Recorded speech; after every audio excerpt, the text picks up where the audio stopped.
Hello, कौन कौन हो ऑनलाइन पे सब, जल्दी जल्दी थोड़ी देर के लिए ज्वाइन हो जाओ। अब तो खाली हो गए थोड़े से। आज तो जिन लोगों की अष्टमी बनी है आज तो वो थोड़ा सा अब तो थोड़ा रिलीफ महसूस कर रहे होंगे, थोड़ा आराम होगा। थोड़े थोड़े खाली बैठे होंगे, खाली तो नहीं पर हाँ थोड़े शांति से बैठे होंगे, तो थोड़े जल्दी से ज्वाइन हो जाओ। आज मैं भी बहुत लेट हो गई। दरअसल लाइट नहीं थी घर में और लाइट बहुत देर से गई हुई थी, तो लाइट का इंतज़ार कर रही थी। बस अभी भी नहीं आई है लाइट, पर फिर भी मैंने कहा फिर बहुत लेट हो जाएंगे, फिर अच्छा नहीं लगेगा, तो इसलिए हम अभी आ गए हैं थोड़ी देर के लिए। जय माता दी। शशि वशिष्ठ जी, आपका बहुत बहुत धन्यवाद थोड़ा समय देने के लिए।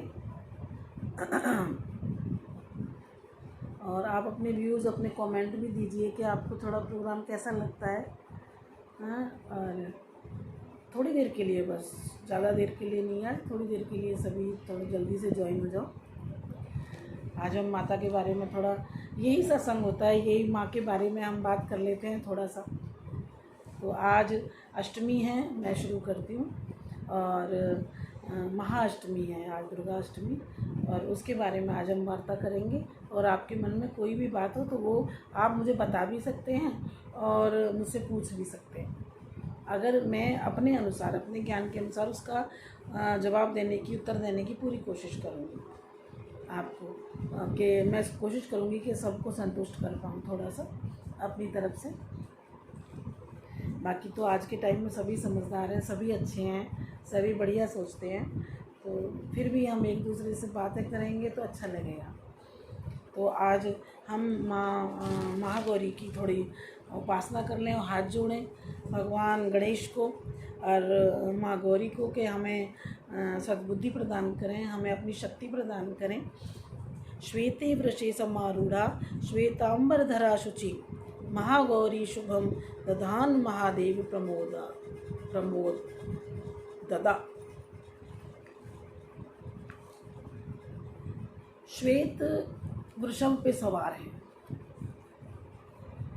सब कुछ श्वेत है। श्वेत का मतलब है पवित्र, बिना किसी दाग के, बिल्कुल नया, जिसमें कोई कलुषता नहीं है, कोई कलर भी ऐसा नहीं है कि जो उस पर चढ़े। सफ़ेद रंग एक ऐसा है कि जो सबको अपने ऊपर ले लेता है और उसको फिर और ज़्यादा अच्छा करके देता है। तो श्वेत वृषभ पे सवार हैं, श्वेतांबर धरा, श्वेत साड़ी में है जिसका बॉर्डर लाल है।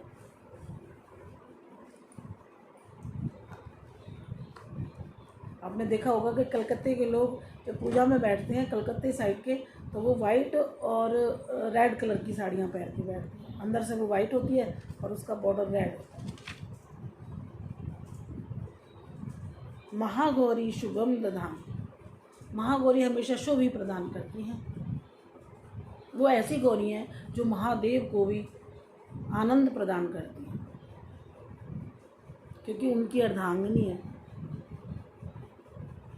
वो कोशिश करती हैं कि मेरे से महादेव हमेशा प्रसन्न रहें, क्योंकि वो प्रसन्न रहेंगे तो सारा संसार प्रसन्न रहेगा, मेरे बच्चे प्रसन्न रहेंगे। क्योंकि इस पृथ्वी की धुरी को धारण करने वाले भगवान शिव हैं, पृथ्वी लोक के स्वामी भगवान शिव हैं, और माँ अन्नपूर्णा उनकी शक्ति है। महागौरी नाम उनका क्यों पड़ा, महागौरी उन्हें क्यों कहते हैं?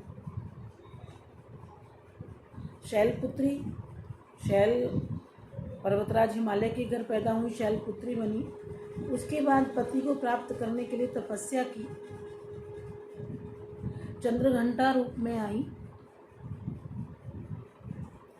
कुष्मांडा के रूप में भी जगत के प्राणियों को जितना हो सकता था वो उन्होंने उनको दिया। सत्यता, पुण्य, प्रेम, ममता, 5वीं स्कंद माता संपूर्ण जगत को अपना पुत्र समझा और पुत्रवत प्यार किया, पुत्रवत उसको उनको सब कुछ जो एक माँ दे सकती है वो प्रदान किया। 7वीं कात्यायनी बनी, छठी कात्यायनी बनी और 7वीं कालरात्रि बनी। कात्यायनी रूप में पैदा हुई और कालरात्रि बनी, जिन्होंने देवताओं का शुभ करने के लिए, देवताओं की रक्षा करने के लिए महाअसुरों का संहार किया, जो किसी देवता से भी नहीं हुआ। जय माता दी मेघा बेटा। उसके बाद जब उन्होंने कालरात्रि रूप में, जय माता दी प्रभुजोत बेटा, आज काफ़ी दिन में आए हो आप, बहुत बिजी हो गए, मुझे पता है कि आपने चेंज किया है तो बिजी हो गए, कोई बात नहीं। तो जब उन्होंने कालरात्रि रूप में सब असुरों का संहार कर दिया और तपस्या के कारण उनका रंग काला हो गया, यानी अंधकार के समान उनका रंग हो गया। लेकिन उन्होंने जिस लक्ष्य को मान के तपस्या की थी वो लक्ष्य प्राप्त किया।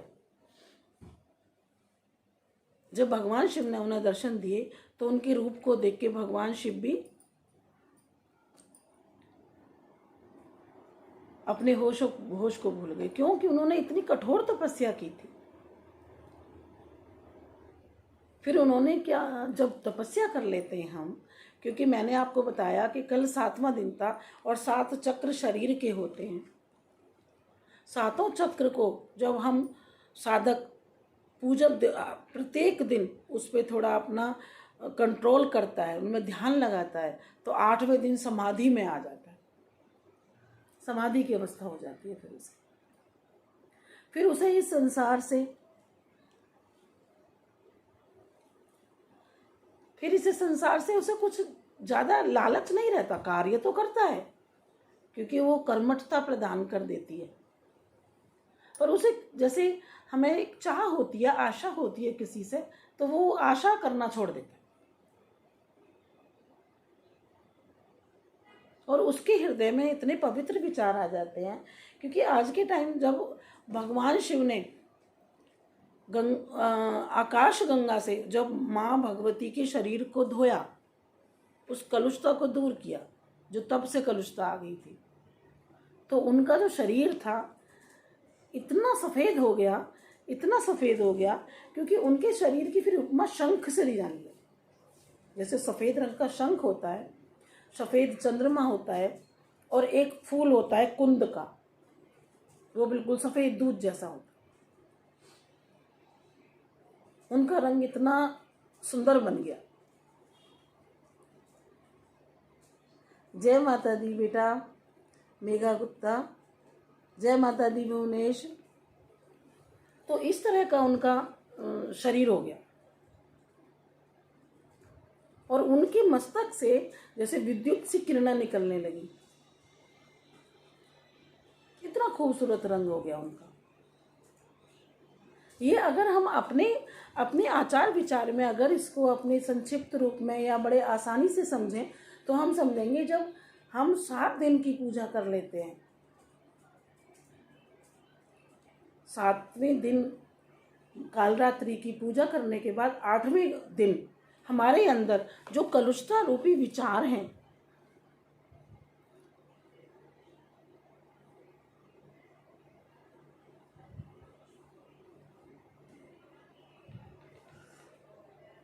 जय माता दी मन्नी, जय माता दी अरुण जी, तो उन सब हमारे विचारों का जो हमारे अंदर जो कलुषता भर रही है वो धुल जाता है, वो ख़त्म हो जाता है।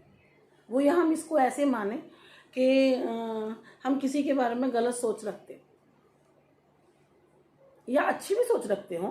कई बार क्या होता है कि हम उसको पहचान भी गए हों, हमारे साथ ऐसा कुछ हुआ हो कि भाई ये हमारा शुभ चिंतक नहीं है, हमारा हितैषी नहीं है, लेकिन उसके बारे में भी आज के दिन हमारे विचार अचानक चमत्कारी रूप से बदल जाते हैं। और हम ये सोचते रहते हैं कि अपने बिहाफ पे वो अच्छा ही सोच रहा होगा मेरे बारे में। वो इस तरह की भावना, इस तरह की, यानी कि हमारे अंदर की कड़वाहट, कलुषता, हमारे दिल का कालापन खत्म हो जाता है। महागौरी उस कालेपन को खत्म कर देती है कि नहीं, इसके बारे में तो तुमने सोचना ही नहीं है। अगर तुम सोचोगे तो तुमने जो अब तक की तपस्या की है वो सब नष्ट हो जाएगी, कोई फायदा नहीं रहेगा उसका। या ये कहिए कि वो सोचने ही नहीं देती इस बारे में हमें, कि नहीं आज के दिन आपने नहीं सोचना, मन प्रफुल्ल रखो, समाधि में रहो। यानी काम करते हुए भी देखो ना, ये मुझे जहाँ तक लगता है, मुझे ऐसा लगता है जैसे गीता और ये मिला हुआ है, गीता का उपदेश और ये भी हमारा आपस में मिला हुआ है। क्योंकि आज के दिन समाधि की अवस्था ऐसी आ जाती है कि हम सब कुछ करते हुए भी समाधि में रहते हैं। हमारी चित्तवृत्ति ऐसी हो जाती है कि ना हमें खाने की चिंता रहती है, ना पीने की चिंता रहती है, सिर्फ अपना हम कर्तव्य तो निभाते हैं, हम कर्तव्य निभाएंगे अपना, क्योंकि हम इस समाज में रह रहे हैं। लेकिन कर्तव्य निभाते निभाते हमारी जब समाधि की अवस्था आती है तो हमें किसी से किसी वस्तु की चाह नहीं रहती, आशा नहीं रहती। मैंने जो अनुभव किया कि शायद जो माँ, क्योंकि माँ तो माँ है, वो तो भगवान शिव, वो जगत पिता है, वो परमेश्वर है और वे परमेश्वर ही है। जगत का संचालन उनके हाथ में है, वो कुछ भी कर सकते हैं।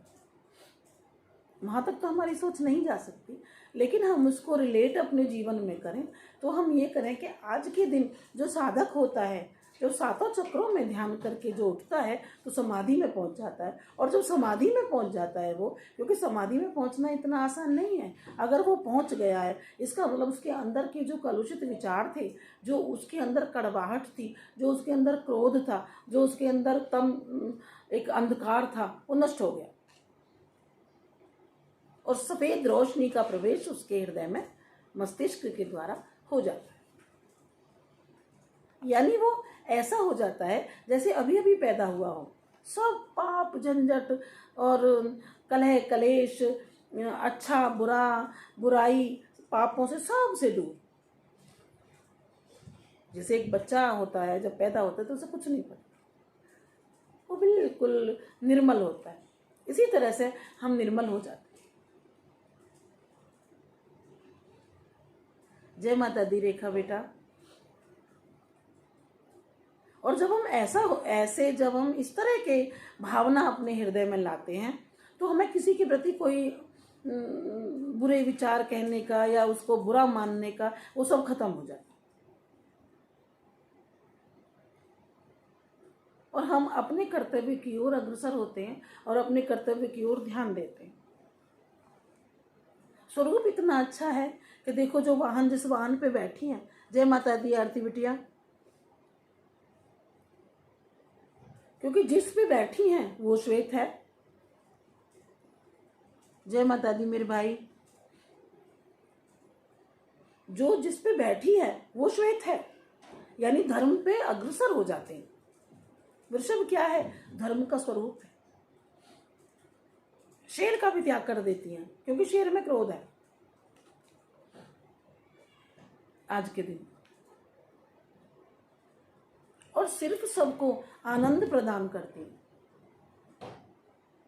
आज के आप उनके अस्त्र शस्त्र देखो, भगवान शिव के शस्त्र हैं दोनों, डमरू है एक हाथ में, कि जो नाद, डमरू क्या है? डमरू की आवाज से भगवान शिव ने एक स्वर पैदा किया, वो स्वर वो पैदा करती है। त्रिशूल है और दोनों हाथ है अभय मुद्रा में, चतुर्भुजी रूप है, यानी कि जैसे अन्नपूर्णा बन के आई हैं, सबके हृदय को असीम ठंडक प्रदान करती हैं, संतुष्टि प्रदान करती हैं।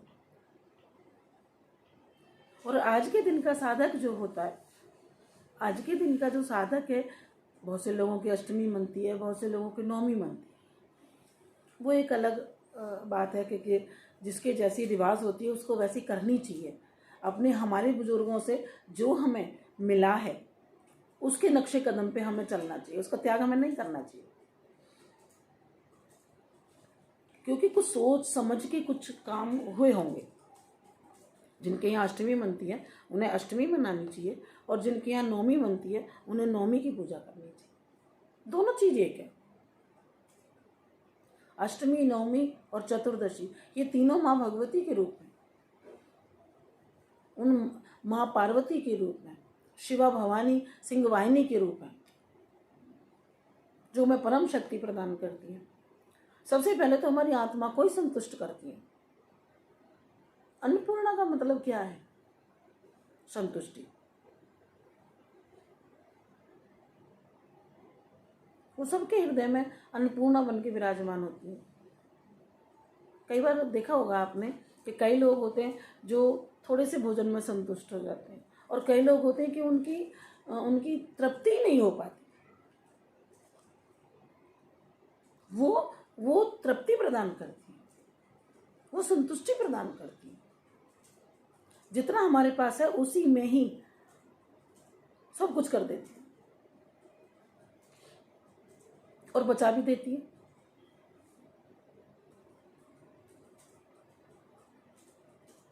तो आज के दिन हमें माँ उस महागौरी की उपासना करनी चाहिए,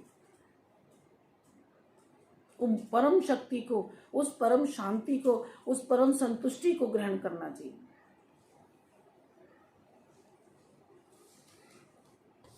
उस परम लक्ष्य को प्राप्त किया उन्होंने कहा कि मुझे सिर्फ किसी देव की इच्छा नहीं है, मैं सिर्फ भगवान शिव को का वर्ण करना चाहती हूँ। बड़े प्रलोभन दिए गए उन्हें, क्या है उस पर, वो वहाँ बैठा है, उस पर कुछ नहीं है, तुम्हें क्या सुख मिलेगा। उन्हें कि मैं तो सुख देने की कामना रखती हूँ, मैं सुख लेने की कामना नहीं रखती हूँ। क्योंकि वो देना ही सीखी है, वो लेती किसी से कुछ नहीं है, वो देती है।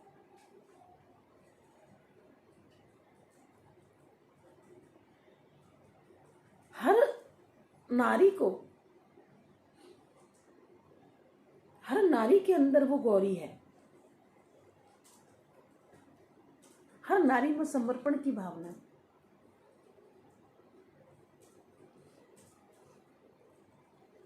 जय माता दी शिव बेटा। नारी सही मायने में अन्नपूर्णा है, सही मायने में शक्ति है, प्रेरणा है।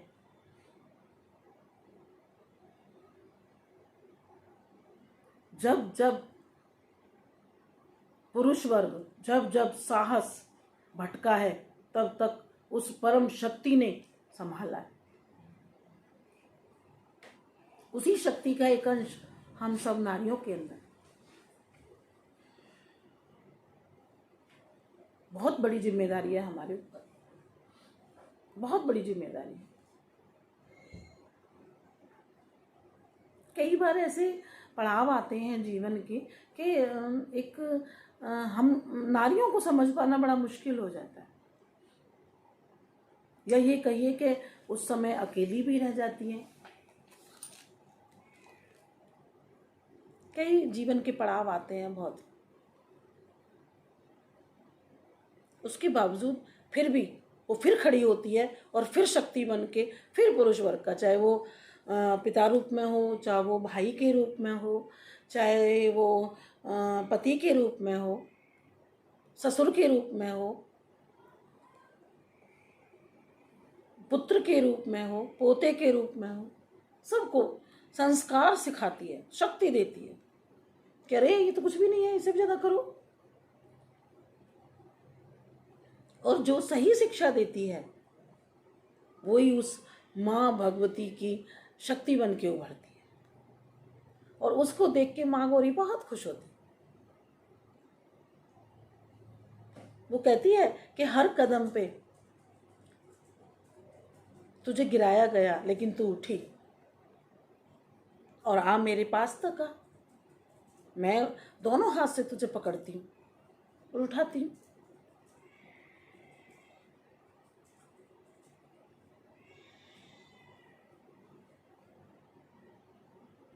ये सारी चीज़ें जब हम अपने जीवन में देखते हैं तो हमें कई बार ये होता है कि जैसे मैं अपने जीवन से आपको बताती हूँ कि बहुत बहुत थपेड़े लगते हैं, तो हम सोचते हैं हम उस माहौल को कैसे झेल पाए।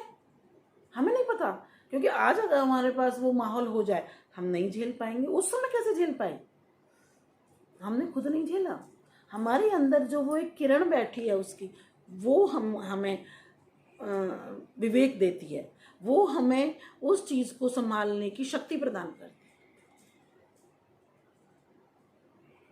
उसी को जगाना। और वो ही हमें अपने बच्चों में वो संस्कार पैदा करने होंगे। आज के माहौल में आप देखिए संस्कार नाम की चीज ही नहीं है, संस्कृति कहीं खो गई है, सीखना कुछ नहीं है। इतनी इतनी चोट संस्कृति पे पड़ी है हमारी कि संस्कृति जैसी धरोहर प्राय लुप्त सी हो गई, संस्कार लुप्त हो गए। अभी हम अगर किसी बच्ची से ये कहने लगे कि इस काम को आप कैसे करोगी, इस रीति रिवाज को हम कैसे करेंगे, हमें नहीं पता। इसलिए जब हमारी बेटियां या बेटे भी, बेटा बेटी में कोई फर्क नहीं है, जब हम उस काम को करें तो उनके सामने करें। एक बार नहीं, 2 बार नहीं, 10 बार नहीं, 20 बार नहीं। जब एक टाइम ऐसा आएगा कि उनको पता है हमारी माँ तो ऐसे करती थी।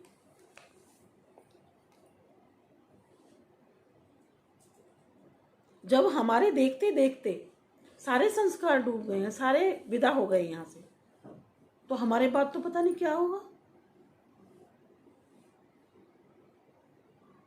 आप देखिए श्रद्धा ही, उस महाशक्ति के प्रति श्रद्धा ही लोगों की कम हो गई है, श्रद्धा नहीं है। जो परम शक्ति है, ये जीव जंत पशु पेड़ पौधे जल थल, ये सब एक स्त्री ने पैदा किया है। राजा दक्ष की 40 पुत्रियां थीं जो कश्यप ऋषि को ब्याही गई थी, कुछ उसमें से कुछ धर्म को गई थी, कुछ चंद्रमा को चली गई थी। उन सबकी कश्यप ऋषि की संतान है सब। नाग असुर राक्षस दैत्य दानव सब एक नारी की देन है।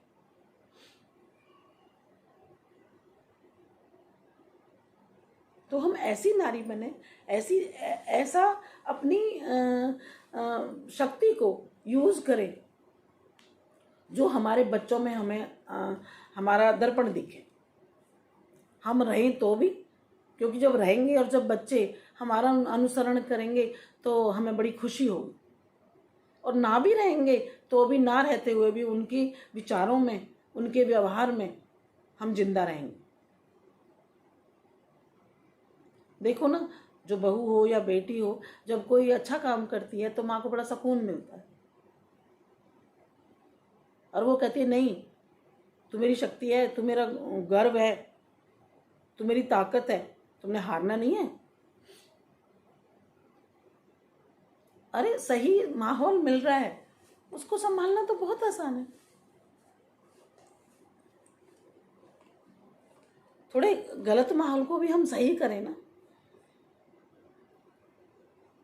कोई हमारे बारे में कोई सोच रहा, कोई बात नहीं, ये तो विचार बदलते रहते हैं। अगर हम सक्सेस हुए तो उनके विचार बदल जाएंगे कि अरे ये तो सही थी, और अगर हम फेल हो गए तो हमने कहा था ना कि ये नहीं चल पाएंगे, गलत कह रही है। क्योंकि दुनिया है, दुनिया से आप कैसी भी बातें करा लीजिए, लेकिन उस स्वच्छता को हृदय में धारण रखते हुए हम एक अच्छे समाज का निर्माण करें। हम अपनी धुरी को, अपनी ताकत को, अपनी नींव को हिलने ना दें। सबसे बड़ा इसमें जो योगदान है वो नारी का है, औरत का है। एक दिन अगर वो अपने रास्ते पे सही है तो पुरुष वर्ग को उसकी उस बात का लोहा मानना पड़ता है कि हाँ वो अब नहीं तो 10 साल बाद वो कहता है हाँ तुम ठीक थी या ठीक हो। इसके लिए हमें कुछ सिद्धांत बनाने पड़ेंगे, क्योंकि उन सिद्धांतों को हम बनाएं तो सबसे पहले उन सिद्धांतों पे हम चलें। क्योंकि अगर सिद्धांत बनाए और हम ही नहीं चले तो फिर कैसे सिद्धांत? सैक्रिफाइसनेस हमारा होना चाहिए पहले। हाँ, हम करेंगे। और अगर कई बार क्या होता है कि कई बार चीज़ गलत लग रही है कि भाई ये ऐसा नहीं होना चाहिए, तो मेरा ये मानना उसको नहीं करना चाहिए, और उसको बजाय क्रोध के, बजाय परेशानी के, बजाय किसी के ऊपर दोषारोपण करे हुए उसको बदलने की कुछ कारण होने चाहिए कि इसको मैं कैसे बदलूं जिससे किसी को बुरा भी ना लगे और सबके साथ अच्छा हो जाए।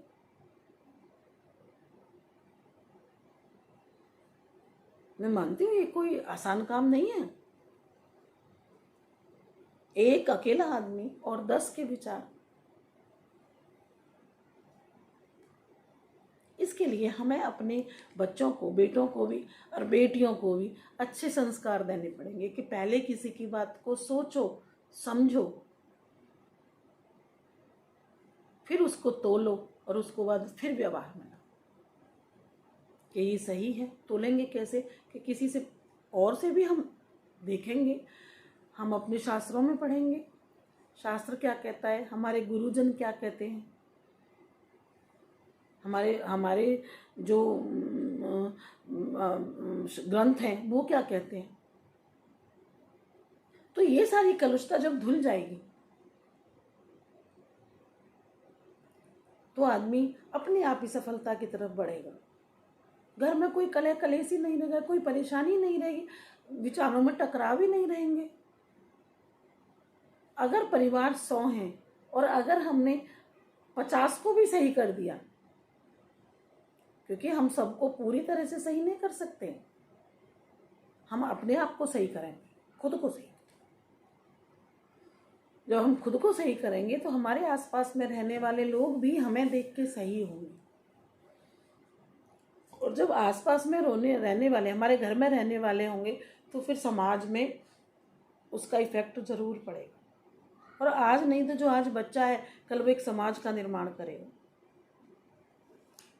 तो उस महागौरी की जो शक्ति है वो हमें अर्जित करनी चाहिए। और आज 7 दिन की जो शक्तियाँ अर्जित हो जाती हैं, 8वें दिन वो प्रस्फुरित होने लगती हैं। सबसे पहले क्या होता है कि हमारे जो चेहरा होता है वो उस पे आता है, वो चमकता है। यानी जो कलुषता है, जो हमारे विचारों की सोच है, वो जब हमारी पवित्र अंदर से हो गई तो अपने आप हमारी आँखों से, हमारे माथे से, हमारे चेहरे से, हमारी बोल से, हमारे चाल से, हमारे व्यवहार से वो सारी चीज़ें आगे आएंगी, जिससे हमें सबसे पहले तो अपने आप में नया अनुभव होगा।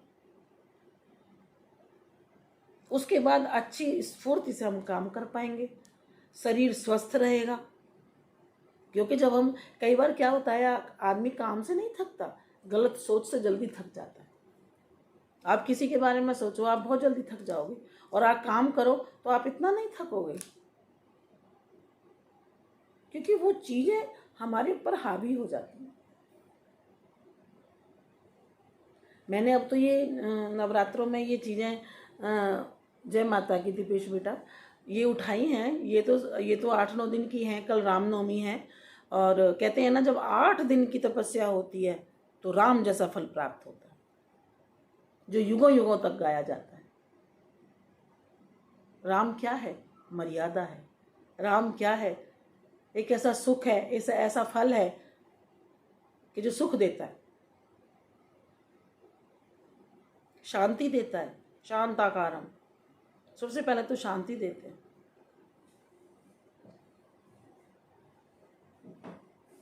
जिसने मर्यादा नहीं लांघी, राम बनाए किसने? सीता ने। वो दूर भी नहीं, वो अपने से दूर हो गई, क्योंकि पति की प्रतिष्ठा पे आंच ना आए इससे पहले मुझे अलग हो जाना चाहिए। सीता माँ को राम ने नहीं त्यागा, क्योंकि अगर भगवान राम सीता माँ को त्याग देते तो उनसे तो राजलक्ष्मी रूठ जाती ना। राज कहाँ कर पाते हो कि मेरे पति की प्रतिष्ठा पे कोई आँच ना आए। अगर मुझे इसके लिए अपने पति का भी त्याग करना पड़े तो मैं कर दूंगी, कोई बात नहीं, क्योंकि मेरा हृदय जानता है ना, और मेरे पति का हृदय जानता है कि हम एक दूसरे से दूर नहीं है। हम तो दूर रहते हुए भी पास हैं, एक शब्द नहीं बोला एक दूसरे से, फिर भी एक दूसरे से जुड़े रहे। भगवान राम महलों में रहते हुए, राज्य करते हुए वनवास भोगा, क्योंकि वो भी समर्पित थे पूरे। हर जो औरत तभी काम कर पाएगी जब उसे अपने पति का सहयोग मिले। जब भी हर औरत, वो सीता तभी बन पाई कि उनको राम का पूरा सहयोग मिला। भगवान राम सीता को सीता से ज़्यादा अच्छे से वो जानते थे सीता को। सीता भी नहीं जानती थी इतना जितना भगवान राम जानते थे। और इसी तरह भगवान राम अपने आप को नहीं जानते थे जितना सीता माँ जानती थी उन्हें। बिना कहे एक दूसरे की बात को समझ लेते थे। वो कब समझते हैं कि जब हम एक दूसरे के प्रति वहम द्वेष की भावना खत्म कर दें कि भाई इसमें और मेरे में कोई फर्क ही नहीं है, हम एक ही हैं, तो हमारी सोच भी फिर एक होती चली जाती। किसी भी चीज को उठाइए, हर एक को परेशानियां सबको पड़ी, क्योंकि जब तक हमें इस जीवन की या जीवन यात्रा पे ऐसी मार ना पड़ेगी तो हम प्रसिद्ध नहीं हो पाएंगे। हम कौन देखेगा हमें, हमारे जैसे कितने आए कितने चले गए।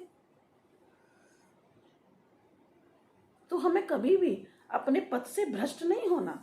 कितनी भी परेशानियां पड़े, हमें जरूर सफलता प्राप्त होगी।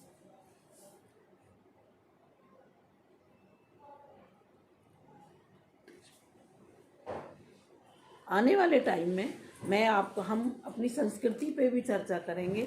जो भी कोई त्योहार आएगा हमें कैसे मनाना चाहिए, हमें बच्चों को किस तरह से कंट्रोल करना चाहिए, बच्चों को सिखाना चाहिए, ये सब चीज़ों पे, क्योंकि हमारी संस्कृति डूबती जा रही।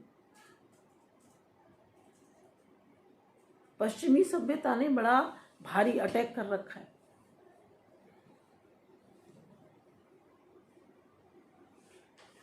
हमारे घर में जो हमारे ग्रंथ हैं, हमारे शास्त्र हैं, उनका चाहे एक पेज ही पढ़े, वो जरूर पढ़े।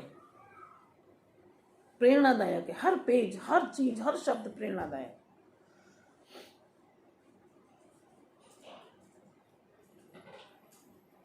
जब तक मुसीबत नहीं पड़ती, जब तक परेशानियां नहीं आती, जब तक तो हम जाग भी नहीं सकते।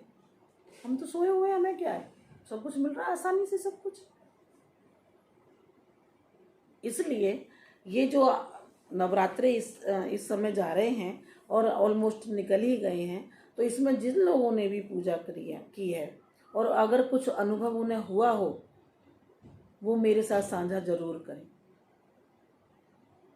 उन्हें कैसा महसूस हुआ, उन्होंने अगर जो कोई मंत्र बताया या मैंने पूजा बताई अगर किसी ने की है, वो मुझे जरूर कमेंट्स करें।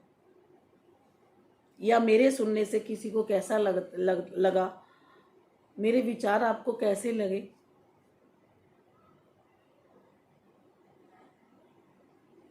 आज के दिन भी हमें महागौरी की उपासना करनी चाहिए। अगर हम बैठ के आसन लगा के नहीं कर सकते तो हम ऐसे ही लेटे लेटे भी कर लें। फोन भी तो देखते हैं हम, थोड़ी देर को फोन को रख दें, समझे हम माँ की ही पिक्चर देख रहे हैं। क्योंकि जितना सरल बन के हम माँ के आगे जाते हैं उतना ही हमें फल प्राप्त होता है। क्योंकि ज़्यादा पढ़ा लिखा बन के हम चले गए तो भी ठीक नहीं। इसलिए हमें या तो माँ के निर्वाण मंत्र का जाप करना चाहिए या हमें माँ गौरी की उपासना करनी चाहिए, उनके स्वरूप को ध्यान करते हुए। आप देखेंगे कि आप जिसके बारे में कोई गलत विचार भी रखते हैं, वो गलत विचार अपने आप ही खत्म हो जाएगा, खुद ही स्वतः। कुछ करने की जरूरत नहीं, ना ही हम उससे बदला लेने की भावना रहेगी। और उल्टा जिसके लिए हमारी धारणा कल तक थी, उसको और हमारे दिल से ममता ही निकलेगी, ममता ही फूटेगी।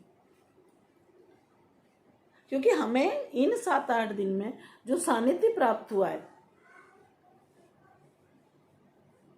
जिस माँ का सानिध्य प्राप्त हुआ है, उस माँ के वो संस्कार हमें मिले हैं, वो उससे हमें वो पॉजिटिविटी मिली है। हम अपने आप नहीं बदल रहे हैं, हमें तो वो बदलने वाली कोई और ही है, जो ब्रह्मांड की शक्ति है, जो हमारे अंदर, हमारे नव रक्त में दौड़ रही है। जय माता दी प्रीति बेटे। ये सारी चीजें जब हमें एकाग्र करती है, एक तरफ करती हैं, तब हमारे अंदर वो चीजें निकलती हैं विद्युत की तरह। हम किसी को हमेशा बच्चों को बच्चों की तरह, किसी के बच्चों को ना, किसी को अरे नहीं, किसी के बच्चे को कुछ नहीं होना चाहिए।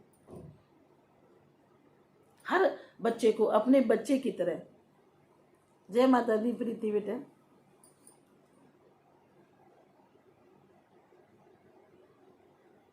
तो हम उसको उस बच्चे, अपने बच्चे की तरह ही देखते हैं, जो अपने बराबर के होते हैं, अपने भाई बहन, अपने सहचर, अपने मित्र की तरह देखते हैं।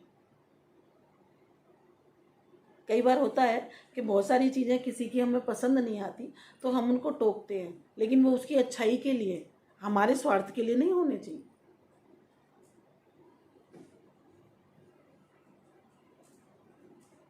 अगर हम अच्छाई बांटेंगे तो अच्छाई मिलेगी। जय माता दी विनोद भैया। सारी चीजों को जब हम मिलाएंगे तो हमारी कलुषता अपने आप खत्म होती चली जाएगी, और फिर उसके बाद हमें परम सिद्धि प्राप्त होगी। सिद्धि का क्या है कि ये तो अलग है कि अष्ट सिद्धि नव निधि,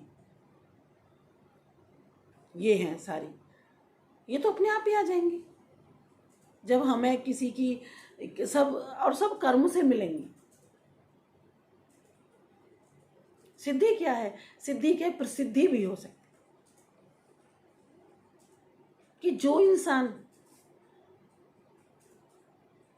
हमको पसंद नहीं करता वो हमारे विचारों से सहमत हो जाए। हमें झुकाना नहीं है किसी को, अपने पैरों में नहीं झुकाना, नहीं। अरे हम ही झुक जाएंगे, कोई बात नहीं। झुकता कौन है? जिसपे फल लगते हैं, जिसके अंदर फल का मतलब गुण होते हैं, जिसके अंदर, वो झुकेगा। रूखा पेड़ अगर वो पड़ा हुआ है जिसपे फल ही नहीं लग रहा, वो सीधा खड़ा है, तना टूट जाएगा, झुकेगा नहीं। हमें टूटना नहीं है, हम तो झुक जाएंगे, कोई बात नहीं।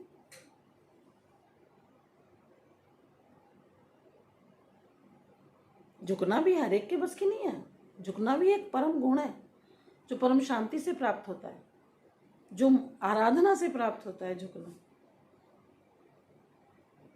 लेकिन अपना अपमान करा के नहीं झुकना। जहाँ लगे आपको कि अब हमारा अपमान होने वाला, या तो उस अपमान वाले को रोको, और नहीं रोक सकते उस स्थान का ही त्याग कर, छोड़ दो, उसमें से छोड़ दो उसे। क्योंकि अगर हम वहाँ खड़े रहेंगे तो या तो हम उसको रोकें, और हम उसको रोक नहीं सकते, वो शक्ति में हमसे बलवान है, तो फिर हमारे अंदर भी कलुषता भरेगी। उसकी बातों को सुनते रहेंगे तो फिर हमारा भी दिल कलुषित हो जाएगा, और फिर हमारी जो साधना है वो दूषित हो जाएगी। इसलिए हमें उस चीज़ का त्याग कर देना चाहिए। कोई बात नहीं, तू गड्ढा खोद रहा है ना, तो कोई बात नहीं भाई, तुम खुद ही गिरोगे। अगर मुझे ईश्वर ने बचाना है तो वो किसी न किसी वजह से बचा ही लेगा मुझे, पर फिर भी मुझे आँख खोल के चलनी है, मुझे यहाँ से हट जाना है। क्योंकि ईश्वर ने मुझे दिमाग दिया है, हाथ पैर दिए, सोचने की शक्ति दी है, बोलने की शक्ति दी है, और उसका फल हमें बहुत अच्छा मिलेगा। ये मैं अपने अनुभव से आपको बता रही हूँ। बहुत समय लगातार मेरे साथ ऐसा आया कि मैं उस माहौल को हटा नहीं सकती थी, ख़त्म नहीं कर सकती थी, बट मैंने उसका त्याग कर दिया, और मुझे उसका फिर प्रतिफल भी मिला, और अच्छा मिला, मेरी सोच से अधिक मिला। मैंने कभी किसी को गलत नहीं बोला, कोशिश करती हूँ कि किसी का दिल ना दुखे, अपनी तरफ से। फिर भी दुख जाता हो तो मैं माफ़ी मांगती हूँ सबसे। ठीक है भाई, हो सकता है कि हमारे अंदर ही कुछ ऐसा हो कि हम अच्छे नहीं लग रहे हो तो हम ही हट जाते हैं, आगे से हट जाते हैं।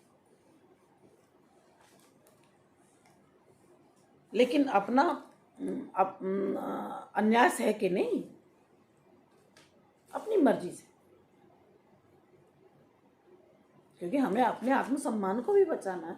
अगर स्वाभिमानी नहीं है, आत्मसम्मान जिसके पास नहीं है, तो उसका जीना भी व्यर्थ है। इसलिए मैं कहती हूँ कल का भी, कल रामनवमी है और नवमी वाले दिन हमें एक तो सूर्य देव को अर्घ्य देना आवश्यक हो जाता है।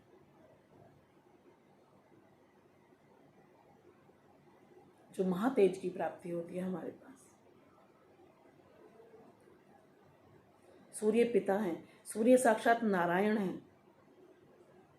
जितने भी सभी देवता हैं, किसी के दर्शन हमें प्रत्यक्ष नहीं होते सिवाय सूर्य और चंद्र के। सूर्य पिता के कारक हैं। सूर्य हमें जीवन देते हैं, बहुत सारी चीज़ों से हमारी रक्षा करते हैं।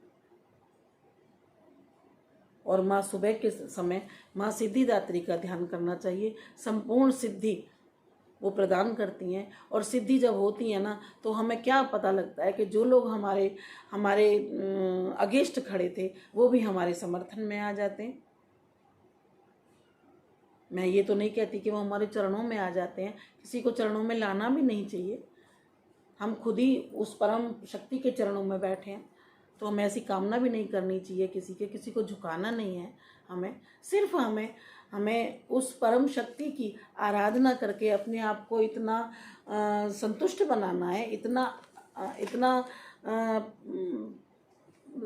ऊर्जावान बनाना है कि हम अपने रास्ते पे सही चलते रहें, और हो सके तो हम किसी का जीवन सुधारें।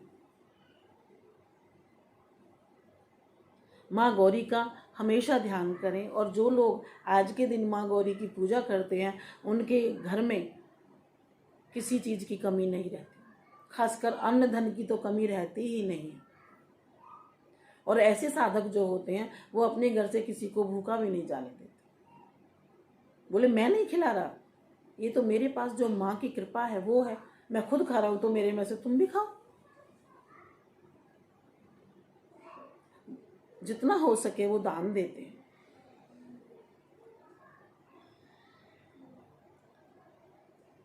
दान के विषय में एक चीज़ मैं और कहना चाहती हूँ कि लोग वह क्या करते हैं कि माँ भगवती को, माँ को कहते हैं कि दान, जब हम दान करते हैं तो वो ही दान हमें 1000 गुना होके वापस मिलता है।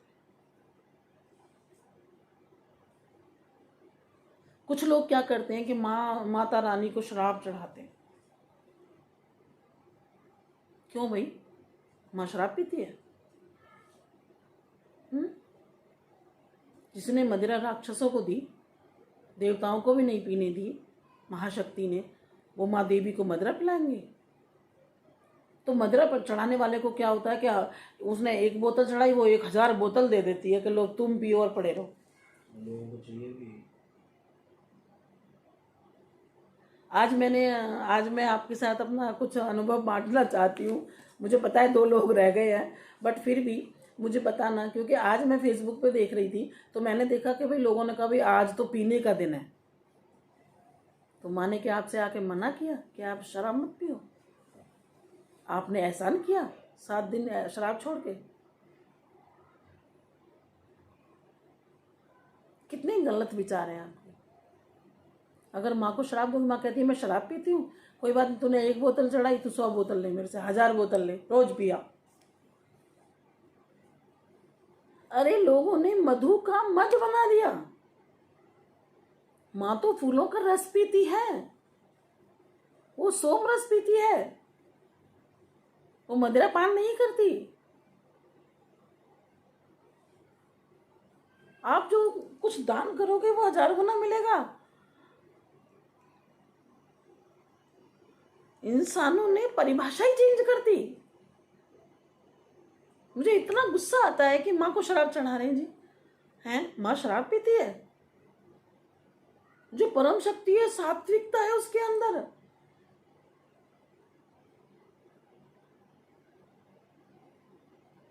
जिस मदिरा को राक्षसों को पिलाने के लिए स्वयं भगवान विष्णु ने नारी का रूप धारण किया, मोहिनी का रूप धारण किया,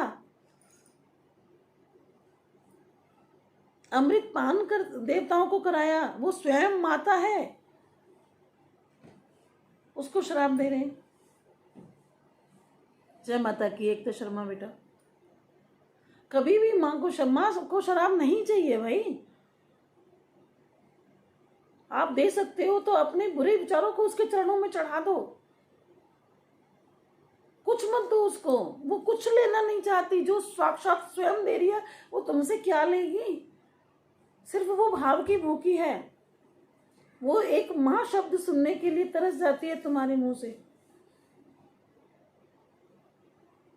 हैं? और आज तुमने सारे समाज को इतना गंदा कर दिया है कि अजी आज शराब पीने का दिन है। माँ ने मना किया आपसे शराब पीने के लिए?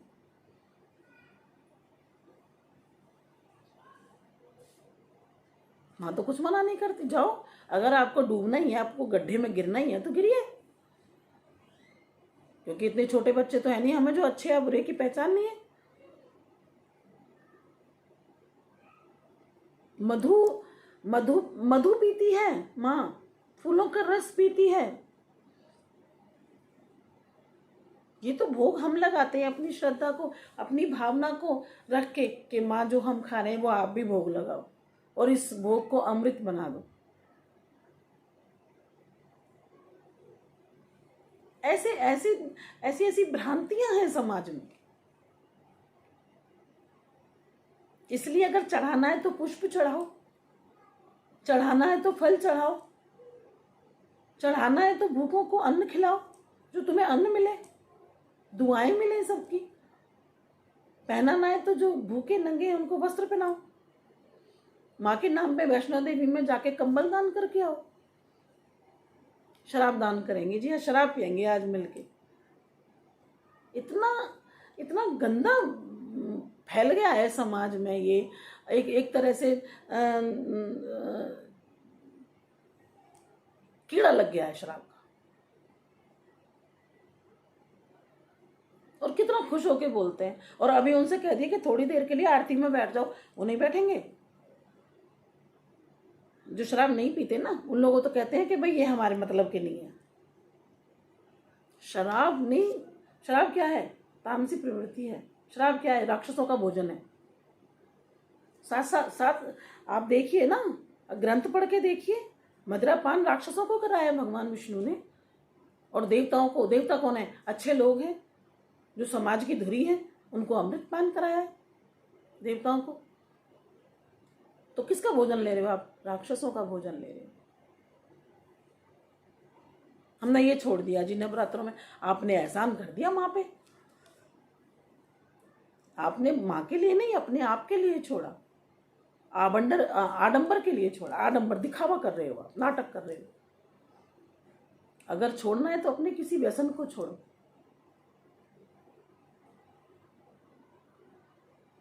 इसलिए मैं आप सबसे ये प्रार्थना करती हूँ कि माँ भगवती को इस तरह से धाएं कि जैसे हमें कुछ अपनी जो कलुषता है, हमारे जो बुरे विचार हैं, हम वो चढ़ा के जा रहे हैं माँ, और उसके बदले में आपसे निर्मल विचार लेके जा रहे हैं।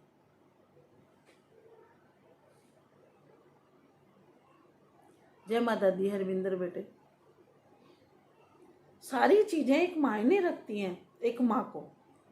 जब हमें अपने बच्चों की शराब पीना अच्छा नहीं लगता तो क्या उस जगत जननी को, अपने जगत में जो हर उसका बच्चा है, हर प्राणी के अंदर उसकी है, तो उसको वो व्यसन अच्छे लगते हैं? तो आप तो खुद भी पीते हो और माँ को भी शराबी बना रहे हो। माँ शराबी नहीं बनती। माँ तो उल्टा हंसती है कि देखो ये क्या दे रहा है मुझे।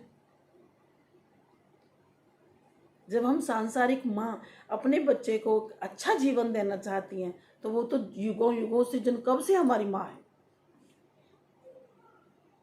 उसका वो फिर अच्छा नहीं लगता उसको। आप सोच के देखिए, आप किसी भूखे को अन्न खिलाइए, माँ आज का जो भोजन है मैं आपको अर्पण करके इस भूखे को खिला रहा हूँ, या अपनी माँ को भोजन खिला रहा हूँ अपने हाथ से कि चलो आज मैं बनाता हूँ। कभी सोचा है? कि अपनी माँ के लिए आज मैं बनाऊँ। जब इस जगत वाली माँ को खुश कर दूँ तो वो भी अपने आप खुश हो जाएगी।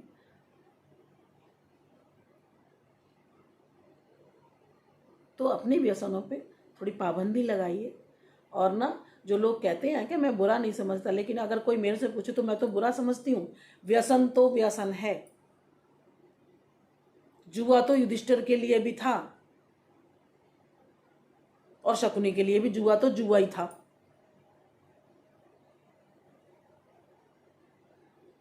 इसलिए जब हम इसकी रक्षा करेंगे, अपने आप की रक्षा करेंगे, हम ऐसा करके हम अपने आप को सही रास्ते पे चलाएंगे।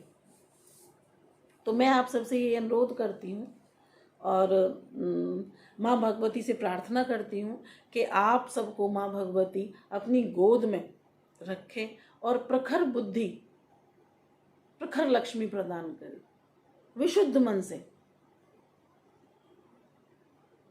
आपके सारे बुरे विचारों को आहुति बना के हवन कुंड में आप उनकी आहुति दे दीजिए और अच्छे विचारों को, निर्मल विचारों को अपने अंदर धारण कीजिए, जिससे सफलता की सीढ़ी दिन ब दिन आप चढ़ सकें, सफलता की ओर अग्रसर हो सकें।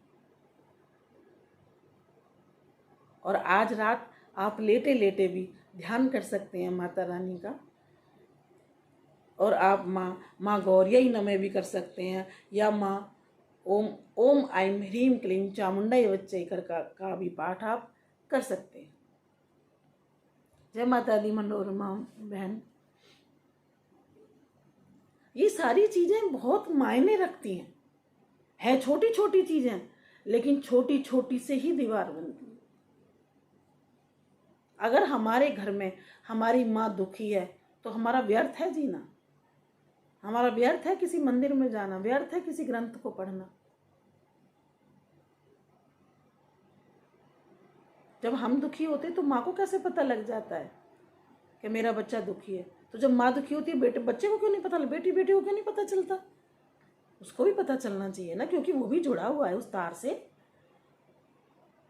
तो इसके लिए हमें महसूस करने की जरूरत है। बच्चे को बचपन से ही अच्छे संस्कार देने की जरूरत है। मैं ये नहीं कहती कि माँ गलत संस्कार देती हैं, लेकिन आज के परिवेश में, आज के माहौल में नकारात्मक चीज़ों ने ऐसा अपना जाल फैला रखा है कि अच्छी चीज़ बच्चे की जल्दी से समझ में नहीं आती। जितना हो सके हम व्यसनों से बचाएं अपने बच्चों को और अपनी संस्कृति को उन्हें दान में दें। जय माता दी प्रीति बेटा। ये कोई आसान काम नहीं है, सब चीज पे निगाह रखनी पड़ती है। माँ, अगर माँ का रूप भगवान का है, भगवान से भी पहले है, तो माँ का चौकीदार का भी रूप है। चौकीदारी भी करती है वो अपने बच्चों की।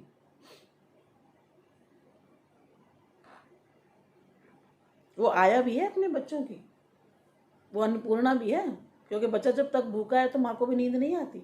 कितना ही बड़ा बच्चा हो जाए, जब तक घर नहीं आता तो माँ कहती है मुझे नींद नहीं आएगी जब तक वो घर नहीं आ जाएगा, क्योंकि वो जुड़ी हुई है ना उससे। उसको उसने एक पल भी नहीं बिसराया है। बच्चा बिसार देता है, बच्चा भूल जाता है। कुछ तो आजकल की सोच ऐसी है, कुछ कलयुग का पर्दा है, और कुछ हमारी संस्कृति भी डूबती जा रही है। अगर हम सब औरतों ने मिलके, क्योंकि अभी मैं इस चीज से इतना जुड़ना चाहती हूँ कि फिर हम सब मिलके एक संस्था भी बना पाए।